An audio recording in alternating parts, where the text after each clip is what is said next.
Hey, welcome to Living High, Wild, and Free. My name's Tyler Bryan, and welcome to my office, or truck, or camper storage unit. Remy and I had an awesome morning.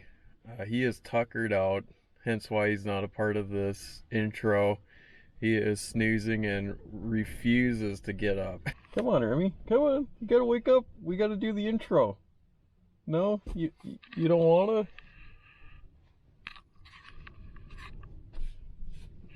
Come on, buddy, wake up. Don't you want to do the intro? I don't blame him. The summer, I made a mistake by not doing a lot of water conditioning with him. I just assumed since he's an older dog that, running's just as fine. Like it's, if he can do a lot of cardio by running, then that's just good enough. But I felt bad for him today because he got his butt kicked by the water. And I got my butt kicked by the wind. Setting up and picking up the decoys was a chore this morning. But it was great to get back and do some diver hunting. I shot more mallards this morning than I thought I was going to. What happened is the divers showed up in one massive flock, probably 200 birds. And, I got a couple of shots off, of course, but I was hoping it would be more of a trickle where the mallards were coming in flocks of upwards of 50, but typically 10 or so. And so I shot more mallards than I thought today, which I'm not complaining about. I really enjoy mallards. Like, they're a great tasting bird.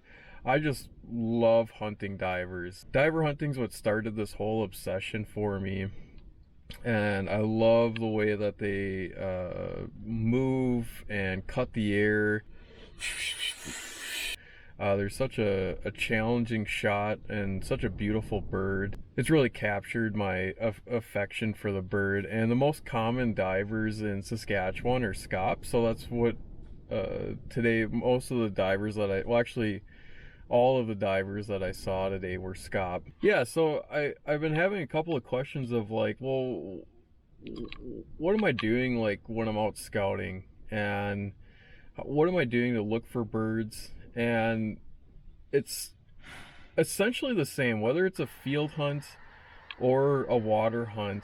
I'm really just looking for an area where the birds are going to feed.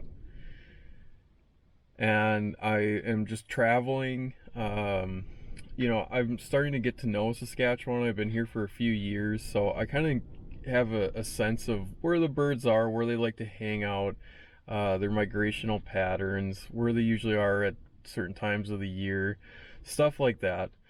But that's very broad. I have to go out and I actually have to drive roads, talk to people, and try to find an area where the birds are feeding. So what's going on is there's a roosting area and a feeding area, and almost all waterfowl follow the same pattern, whether it's divers, dabblers, or geese, or even cranes, that they will go to an area to feed, and then they'll go to an area where they can sleep, and that's called a roost.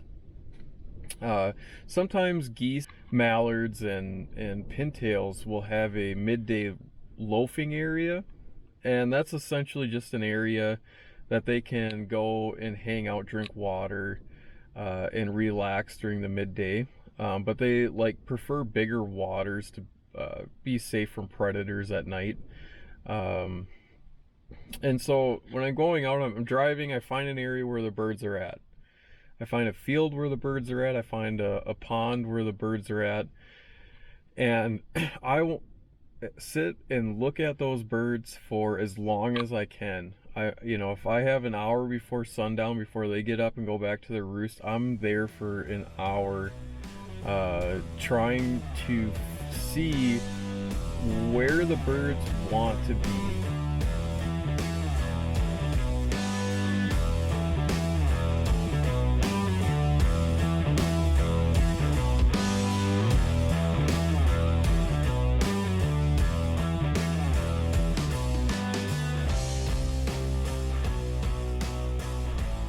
And you'll see in the field where there's a centralized area where a lot of the birds are gathering, and then around that area they're a lot more sparse.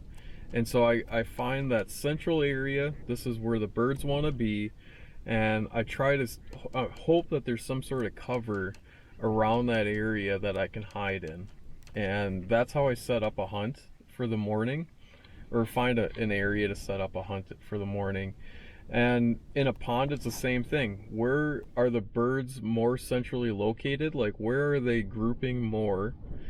And another key thing is, where are they feeding? In a field, I want to see the heads down. I want to see relaxed body positions. When birds have their heads up and they're looking all around, that is not a relaxed body position. That is, I'm alert, I'm looking around. Maybe they feel threatened, maybe they're about to leave. It's not a good sign. I want to see relaxed body positions. I want to see some sleeping, taking a rest, some eating. But very few have their heads up. The minority have heads up looking around. And if I see that, I know that that's a great area, that they feel safe in those areas, that they're feeding in those areas, and more likely than not, they'll come back to that area. And the same on the water. If, you know, dabblers got their butts in the air, they're eating, some are snoozing out on the water, divers are dipping underneath the water, that's a great sign. And I know that they want to go right back to that spot the next day. Now, this morning, it was very windy. I had to change up my tactics. I knew, I sat and watched that pond for about an hour. I knew right where the birds really were congregating. They kept going back to, they were feeding in this one area in the pond. If it was going to be a calm day, or if the correct wind, I would have set up on an opposite side of the pond than I did this morning. But the winds were coming very heavy out of the east this morning, and it was actually the side that they were least favoring the following day, where it was almost completely calm. So I set up on the calm spot on the eastern side of the pond, where there was some vegetation and a slight hill to break the wind a little bit. It wasn't ideal. I would have preferred a heavier hill, like a bigger break in the wind. That would have really sealed a spot on the pond. Now, there was multiple areas like this one. I want to look for a unique feature on the pond that I feel like will draw the birds over to that spot, especially on a very windy day like today. Wherever the wind is mild or almost calm on the surface of the water is where the ducks want to be. They want to be able to hang out. They can, once they land, they can venture off, feed, come back. But if you set up your decoys right where there's a calm spot on the lake or on the pond, that's where the birds will want to be. Yeah, that's how I set up. Just looking for a windbreak.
Drop. Oh, good boy. Look at that. Oh, wow! Look at that!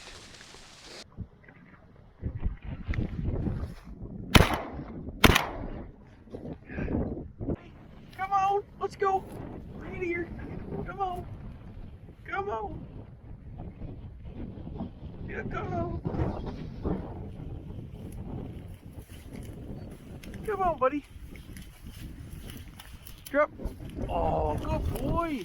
Good boy!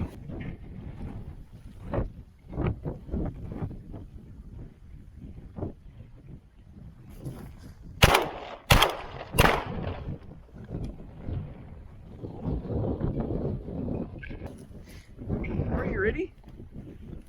Get back! Remy, get back! Over here! Remy! Over there!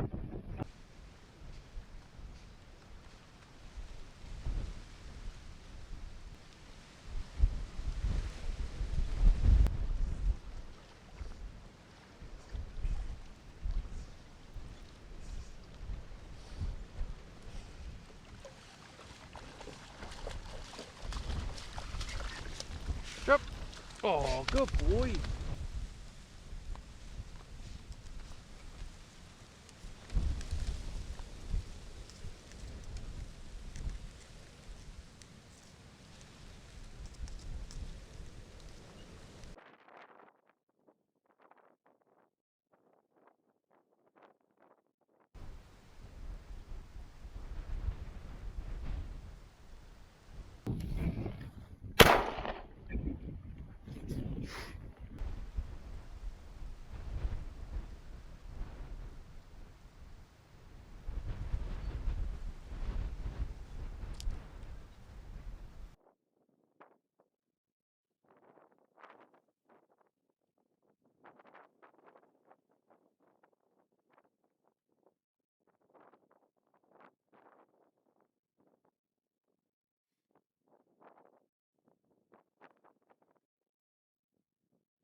Yeah, what a blast this morning was. That was so much fun. Remy got his butt kicked, I got my butt kicked, but I just love diver hunting. I love hunting on the water, even though it's a challenge, and especially in the high wind. It's just so rewarding for me to kind of connect with that heritage of how I got started, and then all the memories that come with diver hunting for me, because that's just been such a integral part of my life. I'm curious what you're curious about, so let me know in the comments. I really appreciate the support. Don't forget to subscribe. It's getting towards the end of the season, open water season, I should say. There's big game hunting to come, ice fishing, winter camping, wild food recipes. Are you ready or what? Huh? Are you ready? We gotta go do more scouting. Yeah, we gotta go line up another hunt. Can't just nap all the time. Yeah, we can't just sit here and nap. Yeah, yeah, I know. Yeah, you ready? Huh? Are you ready or what? Can't just nap all day. What are we gonna do in the morning? Sleep in? I don't think so. I don't think so. You silly. I know, you had such a rough morning. Oh my gosh. Are you gonna survive?